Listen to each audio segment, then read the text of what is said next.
India की number 1 choice Bharat matrimony. क्या बलूचिस्तान को जो सौदा करने की नीयत है पाकिस्तान की, क्या वो कामयाब होगी? ये बहुत बड़ा सवाल है। देखिए जरा, बलूचिस्तान में अलगाववादी लगातार हमले करते रहे हैं। बलोच बागियों के निशाने पर माइनिंग प्रोजेक्ट्स हमेशा से रहे हैं। विदेशों में प्रोसेसिंग के लिए कराची तक सोना तांबा पहुंचाना होगा और इसके लिए रेलवे लाइन को भी अपग्रेड करना होगा। ग्राउंड पर सच्चाई यह है कि बीएलए ने लगातार ट्रेनों को भी निशाना बनाया है।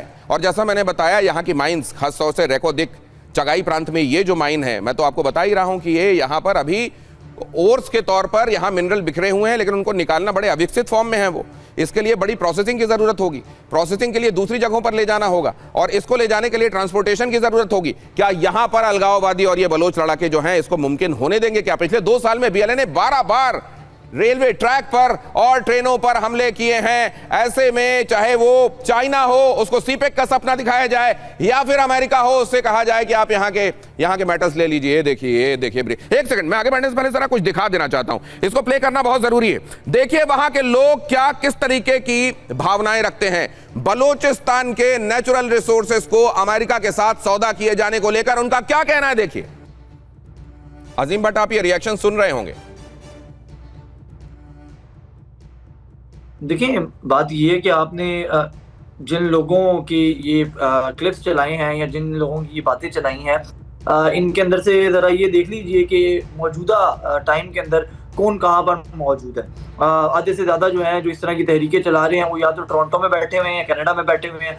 और उनकी स्टेटमेंट को हम बलोचों के साथ जोड़ लें तो ये बड़ा नामुनासिब सा तर्ज अमल होगा। फिर दूसरी बात ये है कि देखें, इस तरीके की जो आप कह लें कि किसी भी मुल्क के अंदर मुख्तलिफ मसाइल पाए जाते हैं, ये ब्लेम गेम है। मिसाल के तौर पे मैं अगर आपको हिंदुस्तान के अंदर की 4 चीजें गिनवा दूं, मैं कहूँगी जी नागालैंड है, असम है, तमिलनाडु है। उसमें बहुत बड़ा फर्क है, मैं बता देता हूँ। ये कई बार ये चॉक एंड चीज के कंपैरिजन की कोशिश की जाती है। मैं आपको थोड़ा सा ज्ञानवर्धन करता हूँ, शायद आप मुझसे उसके बाद सहमत हो जाएंगे।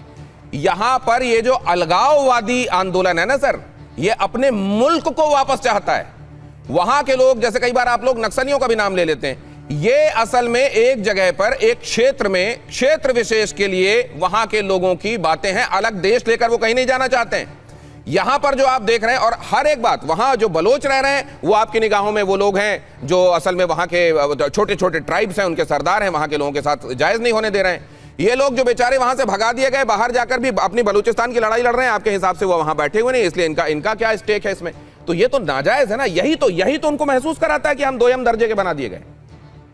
अच्छा देखें दिनेश साहब, आपने ना अपना जो आर्ग्यूमेंट दिया उसी के अंदर आप जो है वो आपकी तरफ के जो मामलात हैं उसकी आप नफी कर गए। मिसाल के तौर पे अगर आप कहते हैं कि बलूचिस्तान से बाहर बैठा हुआ कब देखा है सर कि हम कहीं हमारा नेता किसी जगह के नेचुरल रिसोर्सेज को ब्रीफ केस में सजाकर ट्रंप के सामने खड़ा हो जाए कि भाई साहब ये जो है ना, हमारे यहाँ का गिना जरूर जाता है, लेकिन हमारे यहाँ का नहीं, आप जाओ लूट ले जाओ, आप यहाँ पे एक काम करो, चाइना आओ, सीपेक बना लो। ये जो आप ये कंपेयर करने की कोशिश कर रहे हैं सर, ये एकदम नाजायज है। आप भी जानते हैं आरजू काज़मी जी, लेकिन शायद मुझे लगता है कि इस तरह की थ्योरीज अगर प्रोपोगेट नहीं की जाएंगी तो जो मौजूदा डिस्पेंसेशन है वो अपनी फेस सेविंग कैसे करेगा? मेरे पास 30 सेकंड है, इसलिए मैं सबके पास जाना चाहता हूं। आपसे बात हो गई है तो फिर आपने मुझे 30 सेकंड में रोका क्यों बात करते हैं?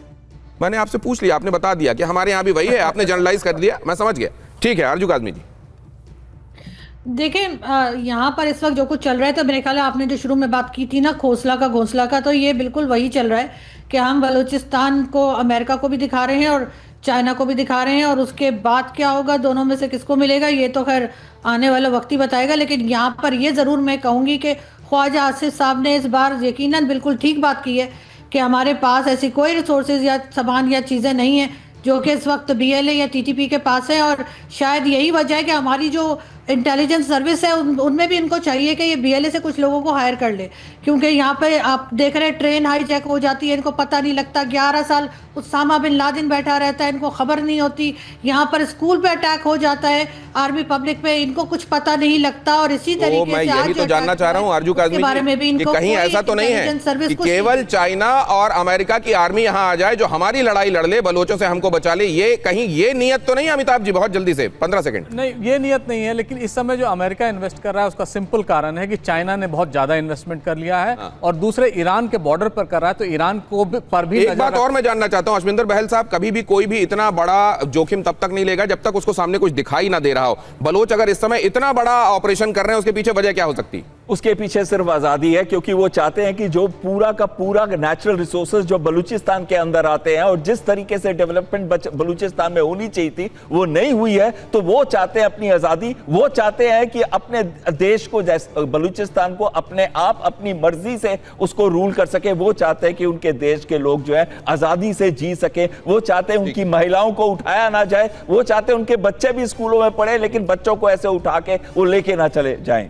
तो यहां पर आजादी से कम उन्हें कुछ नहीं चाहिए, और इस समय अगर ये इतना इंटेंस हो गया है तो उनको जल्दी ही कुछ ऐसा होता हुआ दिखाई दे रहा है क्या? बहुत धन्यवाद करूंगा अपने मेहमानों का। आपका अजीम, आज पहली बार आप जुड़े और कई पॉइंट ऑफ व्यूज आपके भी हमको बड़े यूनिक जानने को मिले। बहुत धन्यवाद आपका अर्जुन आजमी जी, आपने वक्त निकाला। इंडिया की नंबर 1 चॉइस भारत मैट्रिमनी।